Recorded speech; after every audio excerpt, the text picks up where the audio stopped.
Hey, welcome into DomTime, everyone. Talking tonight about a big issue coming off this Kermit Gosnell case. And at the time, if the media had covered it more, I would predict it would be an even bigger issue. We've seen both the Senate and the House voting on late-term abortion and voting against it.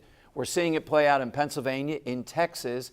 Is this just a backdoor attempt to get rid of all abortion rights? Or, as I see it, at least the side that I'm on, it's an attempt to bring some sense back to what we're dealing with here, that when we see from the Gosnell case, after 20 weeks, we're obviously dealing, the jurors believed it, and even the defense attorney, this is way too long, that's a human life. J.D. Mullane is with us, columnist for the Bucks County Courier-Times, Intelligencer, and PhillyBurbs.com. J.D., you've written about, and there's another aspect to this too, that even with 20 weeks, et cetera, we've gone from a society that values kids to a society that is not centered around that. And you've written about that. What's the evidence of that you see? Well, in our lifetimes, in the last 50 years, Dom, we have gone from a child-centered culture in America to an anti-child culture in America.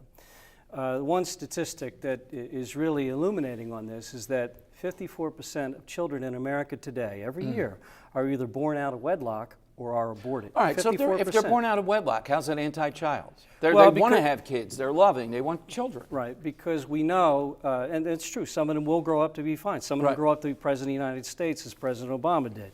But we know that that's the exception, not the rule. We know in the studies, name your study. Which study do you want from Harvard, Yale, Penn, on the pathologies, the social pathologies that children born out of wedlock, without a parent at home, without a stable home life, are subjected to. Drinking, drugs, early experimentation with sex, depression. We know all of these things. So that is not in the child's interest. So they're either born out of wedlock or aborted 54%. It's an astonishing number. All right, we'd love to get you in on this. JT, let's talk about the politics of this. Now, would this be something, if you had a candidate that was okay with late-term abortion, didn't make any effort to stop that, would you vote against him just on that single issue? Yes, I would. Okay, I would too. Suppose, though, he was pro-choice, but he was against this, and he thought that parents should be notified if they had a minor child. Would that still be a big enough issue? Are you that adamant about it that that would be enough to vote against him? Yeah, it's a deal breaker for me, but I'm pro-life. Okay. Of course, I might vote for him if the alternative was the guy who was for infanticide, which is what late-term abortion is. So. Okay, so for me, it would not be. I'd give some leeway there. Why? What does it tell you about a candidate if they're pro-choice? Well, it tells me that, for one thing, they didn't see the pictures that I saw at the Gosnell trial, which are shocking and hard to live with after you see them. And I think that's a big problem in the country. You know, one of the reasons why people say, you know, I'm pro-choice is that they don't really understand what goes on in these abortion clinics. Well, and I would say, just so people should know at home, we called, I know producers called all kinds of people near and far that are apparently pro-choice, this, that, and the other.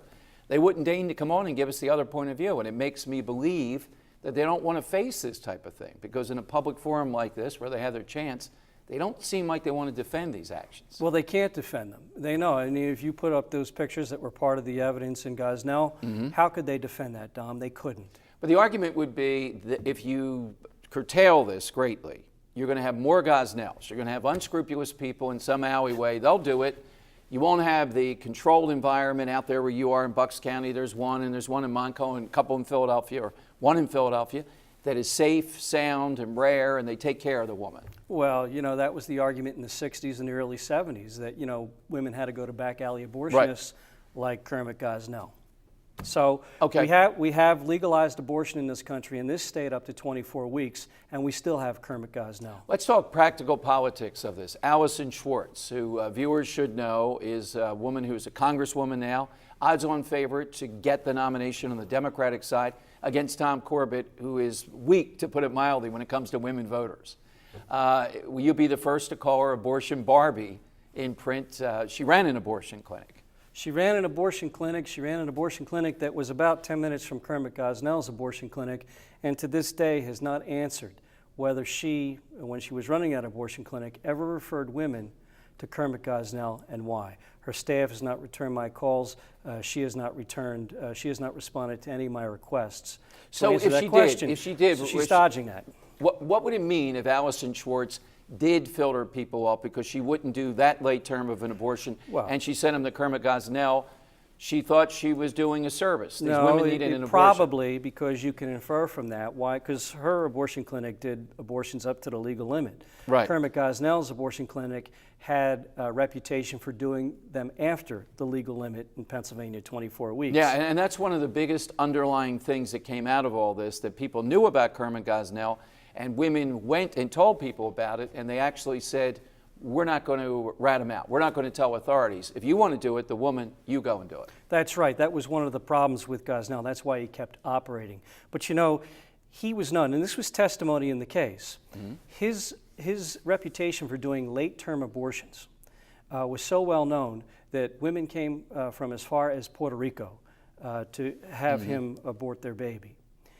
So you're going to tell me that Allison Schwartz, who's running an abortion clinic nearby, doesn't know that? It's hard for me to believe. Now, the person, though, that's behind the eight ball currently, I would say, is Governor Corbett, because he made this unfortunate remark about this idea of forcing women to look at an ultrasound so they could see what the baby looked like or the fetus looked like in utero.